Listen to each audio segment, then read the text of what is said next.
Hi everybody, I'm going to go ahead and get started. Nobody came to our session this evening, but I'm going to go ahead and start us off with an introduction to comparative politics. So comparative government and politics provides an introduction to a wide, diverse world of governments and political practices that currently exist in modern times.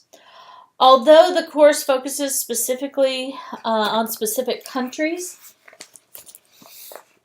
it also emphasizes an understanding of conceptual tools and methods that form a framework for comparing almost any governments that exist today. Additionally, it requires students to go beyond the individual political systems to consider international forces that affect all people in the world, often in a very different ways. So 6 countries from the core of the course: Great Britain, Russia, China, Mexico, Iran, and Nigeria. These countries are chosen to reflect the regional variations, but more importantly, to illustrate how important concepts operate both similarly and differently in different types of political systems. So we'll look at advanced democracies, communist and post-communist countries, and newly industrialized and less developed nations. So the goals for this course are to gain an understanding of major comparative political concepts, themes, trends, know the important facts about government and politics in Great Britain, Russia, China, Mexico, and Iran and Nigeria. Identify patterns of political processes and behavior and analyzing their political and economic consequences. Comparing and contrasting political institutions and processes across countries. And analyzing and interpreting basic data for comparing political systems. So let's start off with a question. What is comparative government and politics? Most people understand that the term government is a reference to the leadership and institutions that make policy decisions in a country. However, what exactly is politics? Politics is basically all the power. Whoever has the power to make decisions, how do they get the power? What challenges do leaders face from others, both inside and outside the country's borders?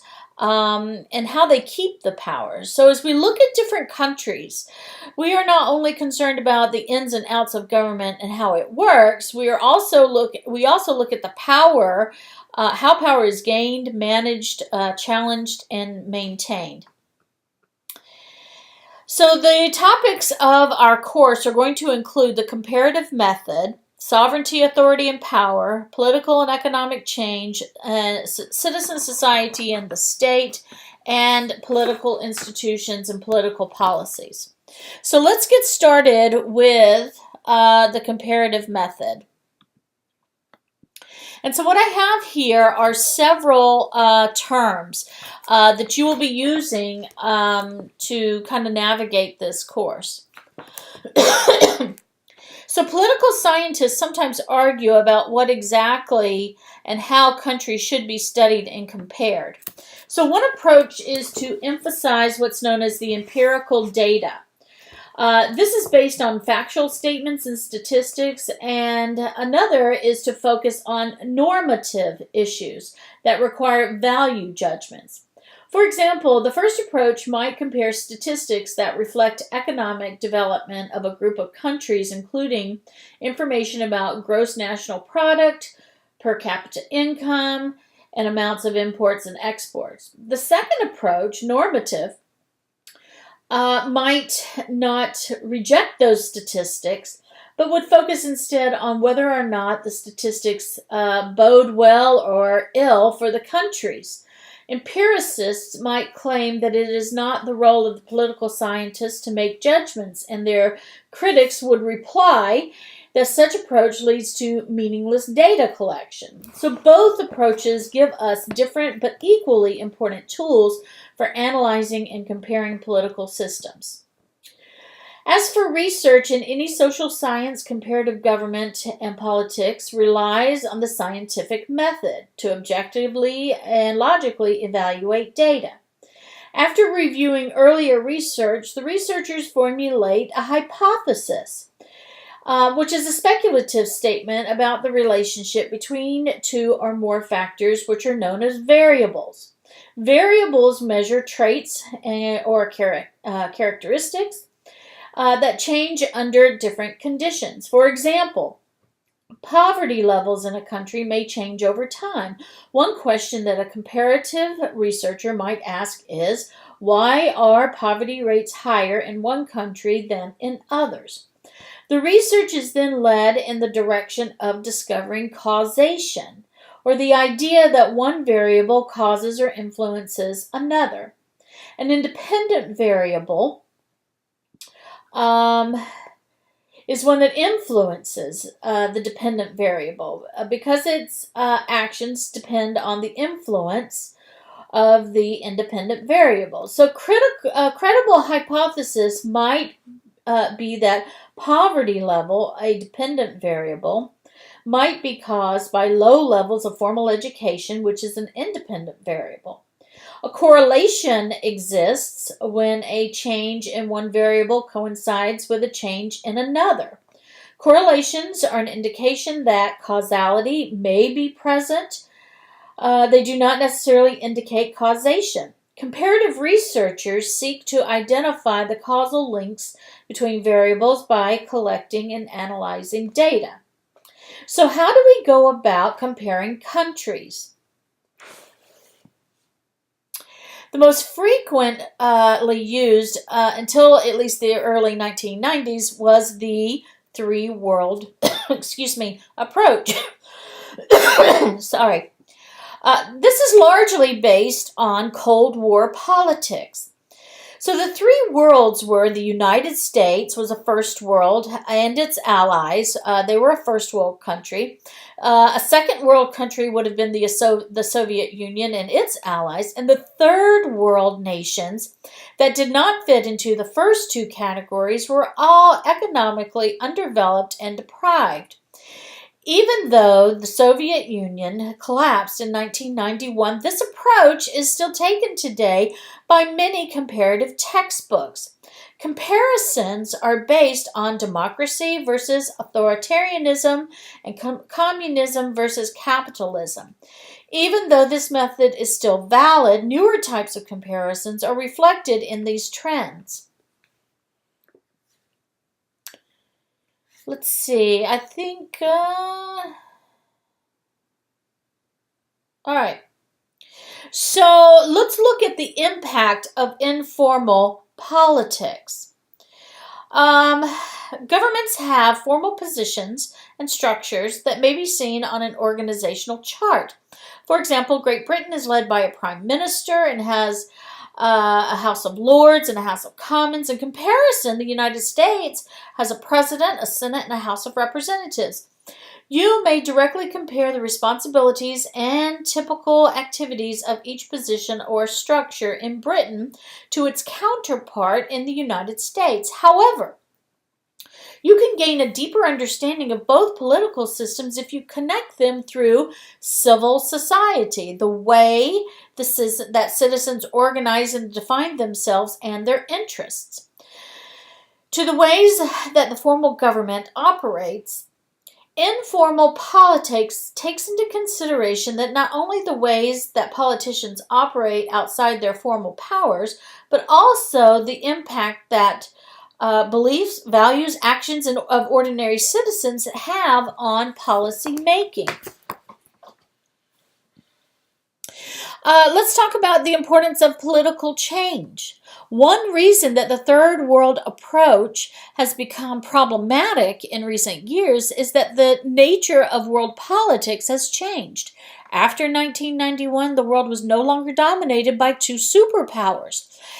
And that fact has had consequences that have reverberated in many areas that no one could have predicted. However, what better opportunity to compare the impact of change on different countries? And then finally, we have the integration of political and economic systems.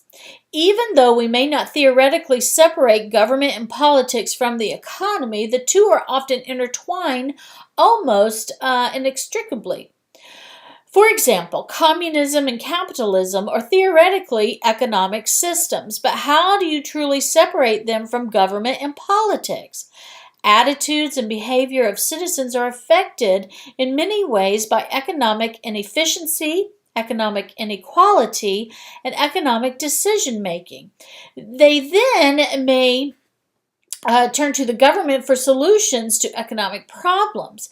And if the government does not respond, its citizens may revolt or take other actions that demand attention from the political elite.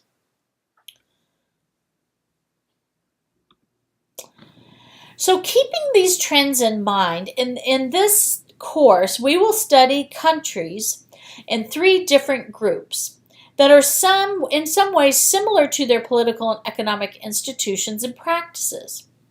So the first group is advanced democracies. So these countries have a well-established democratic government and a high level of economic development. Of our 6 core countries that we're studying, Great Britain represents this group.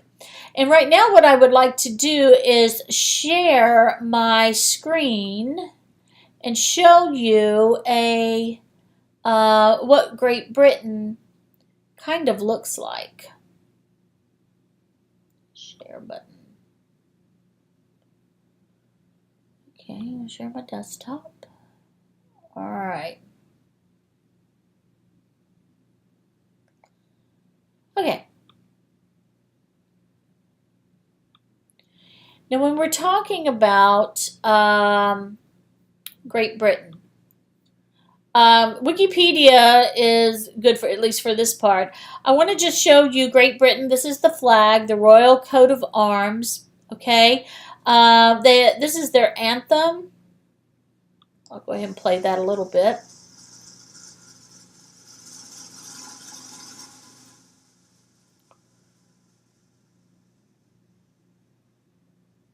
It's going to play, I promise. There it goes.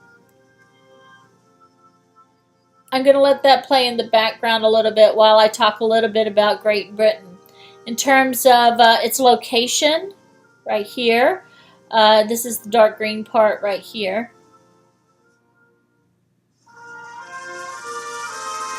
And the capital is London. These are the official languages. The official religions. The government, it's a monarch. Has a prime minister, unitary parliamentary constitutional monarchy is its official. The legislature, I think I talked a little bit about that. Here's some history, and I'm getting all of this from Wikipedia, which has a really good little synopsis. Okay, even a history with a timeline and whatnot. So that is what we would consider an advanced democracy. Okay. The next group of countries we will talk about is what's known as communist and post-communist countries. So these countries have sought to create a system that limits individual freedoms in order to divide the wealth more equally. Communism flourished during the 20th century, but lost ground to democratic regimes by the 21st century. So Russia, as a post-communist country, we will look at Russia right now. Okay, so here's Russia. There's the Russian flag and coat of arms. I'll go ahead and play their anthem. So in terms of where Russia is located in the world, so this is the country of Africa. Here is the Russian Federation. And that is the official name of the country of Russia, is the Russian Federation. Okay, so the United States would be over here on this side. The capital is Moscow. Official language is Russian. They have several different ethnic groups here. 81% of the ethnic groups are Russian, but we have these different ethnic groups. Okay? Um, Religion is, they don't have an official state religion. Most of the religion from Russians are Eastern Orthodox, but communism as a rule doesn't really have an official religion. Here's some government information. Semi-presidential, constitutional republic. They have a president, a prime minister, chairman of the Federation, chairman of the State Duma, and then you see the different people who hold those positions.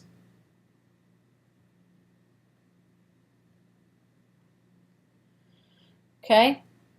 That's a post-communist country. This is China. That is a communist country. I will play their anthem. Here's their flag, their national emblem. This is where China is located. So Russia is about right here. This is the country of Africa. The United States is kind of here on the other side of the globe. The capital is Beijing. The largest city is Shanghai.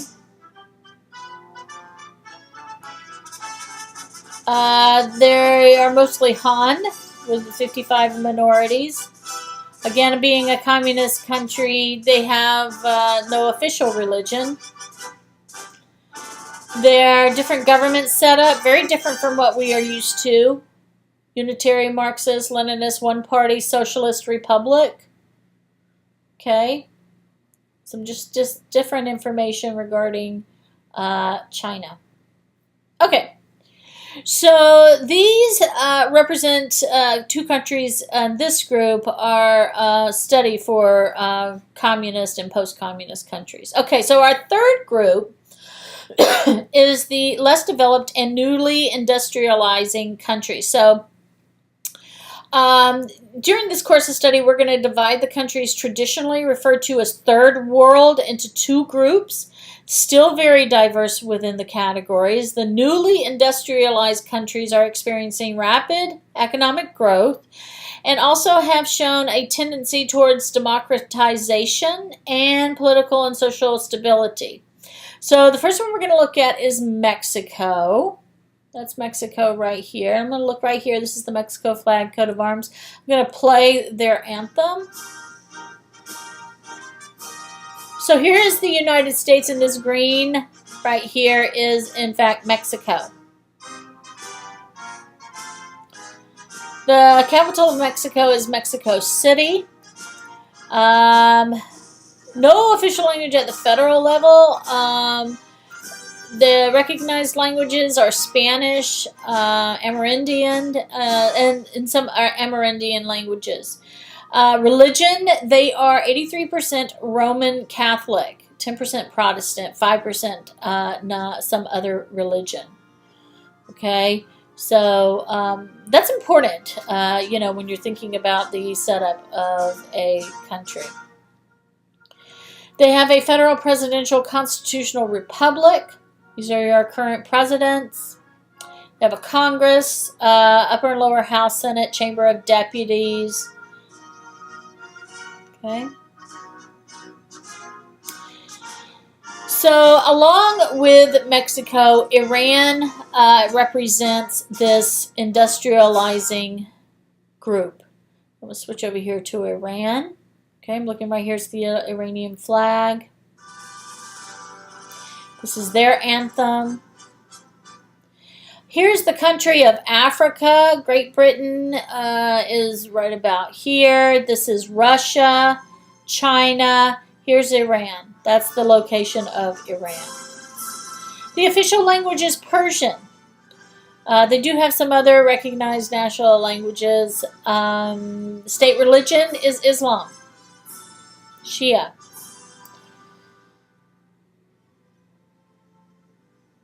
So the government is considered unitary communist. It's a theocratic republican, totalitarian, unitary presidential republic. Okay, it's subject to a supreme leader. The supreme leader is Ali Khamenei.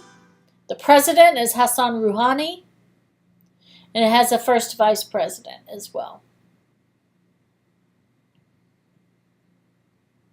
Okay. So Mexico and Iran represent this industrializing group that has shown a tendency towards democratization. Iran, though, has many characteristics that make it difficult to categorize in this whole scheme.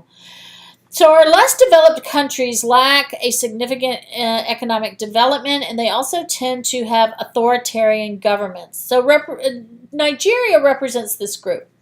Although it's shown some signs of democratization in recent years, here is our country of Nigeria. This is their flag, coat of arms. I'll play their anthem. So Nigeria is in the country of Africa. The United States would be over here. Great Britain's up here. Iran is about over here. But this is our country of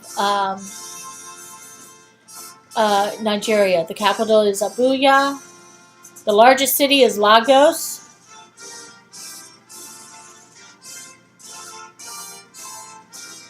And there's several different languages. Nigeria is a country that is plagued by those social cleavages, those separations of groups of different people of ethnicity, different tribes, if you will. And so that's one of their biggest problems, actually, is they can't come together as a unit, unify. Their government is set up very much like the United States government. They have a president, vice president, senate, chief justice, upper and lower house, and a national assembly. They gained independence from the United Kingdom in 1914 and then went through several different coups. As you can see, they were changing governments until their current constitution was done in 1999. Okay. So Nigeria represents this group of the less developed countries. Okay. I'm going to stop sharing. Okay. Maybe go back to my presentation. All right, so this is the three groups of countries that we're studying this term. So the important concepts that enable meaningful comparisons among countries are introduced in this very first unit, and but it'll also be addressed as we go over the different core countries. It's important to remember that the main point of comparative government politics is to use the categories to compare among countries. For example, never take the approach, here's Britain, here's Russia, without noting what similarities and differences exist between the two countries. Well, that's all I had for you guys for tonight. Remember that our sessions are held weekly. Look on the course homepage to find those. That day and time. As always, if you have any questions or need any additional information, please feel free to reach out to me. Thank you for listening.